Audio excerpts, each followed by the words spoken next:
KKR ಗೆಲುವಿನ ರೂವಾರಿ Rinku Singh, ಅಜೇಯ 83 run ಹಾಗೂ ಸೂಪರ್ ಓವರ್ ಬ್ಯಾಟಿಂಗ್ ಅಬ್ಬರ.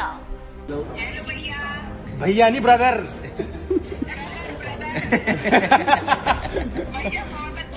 अरे very good bowling. Thank you very much. Very good bowling. ಆರಂಭಿಕ ಬ್ಯಾಟಿಂಗ್ ಕುಸಿತ ಅನುಭವಿಸಿದ್ದ ಕೋಲ್ಕತ್ತಾ ತಂಡಕ್ಕೆ ಆಸರೆಯಾದ ರಿಂಕು ಸಿಂಗ್ 51 ಎಸೆತಗಳಲ್ಲಿ ಅಜೇಯ 83 ರನ್ ಸಿಡಿಸುವ ಮೂಲಕ ತಂಡ ಗೌರವಯುತ ಮೊತ್ತಪೇರಿಸಲು ನೆರವಾದರು. ದಿಗ್ವೇಶ್ ರಾತಿ ಎಸೆದ ಕೊನೆಯ ಓವರ್ನಲ್ಲಿ ರಿಂಕು ಸಿಂಗ್ ಸತತ 4 ಸಿಕ್ಸರ್ಗಳನ್ನು ಬಾರಿಸುವ ಮೂಲಕ ಪಂದ್ಯಕ್ಕೆ ತಿರುವು ನೀಡಿದರು. ಇದು ರಿಂಕು ಅವರ ಐಪಿಎಲ್ ವೃತ್ತಿ ಜೀವನದ ಶ್ರೇಷ್ಠ ಮೊತ್ತವಾಗಿದೆ. ಬ್ಯಾಟಿಂಗ್ ಮಾತ್ರವಲ್ಲದೆ ಫೀಲ್ಡಿಂಗ್ನಲ್ಲೂ ಮಿಂಚಿದ ರಿಂಕು ಸಿಂಗ್ ಒಂದೇ ಪಂದ್ಯದಲ್ಲಿ 5 ಕ್ಯಾಚ್ಗಳನ್ನು ಪಡೆದು ಗಮನ ಸೆಳೆದರು ಮತ್ತು ಸೂಪರ್ ಓವರ್ನಲ್ಲಿ ಗೆಲುವಿನ ರನ್ ಬಾರಿಸಿ ಪಂದ್ಯ ಶ್ರೇಷ್ಠ ಎನಿಸಿದರು. ಅಜಿಂಕ್ಯ ರಹಾನೆ ನೇತೃತ್ವದ ಕೆಕೆಆರ್ ತಂಡ ಸತತ 2 ಪಂದ್ಯಗಳನ್ನು ಗೆಲ್ಲುವ ಮೂಲಕ ಅಂಕಪಟ್ಟಿಯಲ್ಲಿ 8ನೇ ಸ್ಥಾನಕ್ಕೇರಿದೆ ಹಾಗೂ ಪ್ಲೇ ಆಫ್ ಹಂತಕ್ಕೇರುವ ಆಸೆಯನ್ನು ಜೀವಂತವಾಗಿರಿಸಿಕೊಂಡಿದೆ.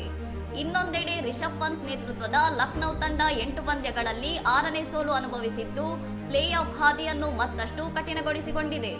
ಲಕ್ನೌ ಮುಂದಿನ ಹಂತಕ್ಕೇರಲು ಇನ್ನುಳಿದ ಎಲ್ಲಾ ಪಂದ್ಯಗಳನ್ನು ಗೆಲ್ಲಲೇಬೇಕಾದ ಅನಿವಾರ್ಯತೆಯಲ್ಲಿದೆ.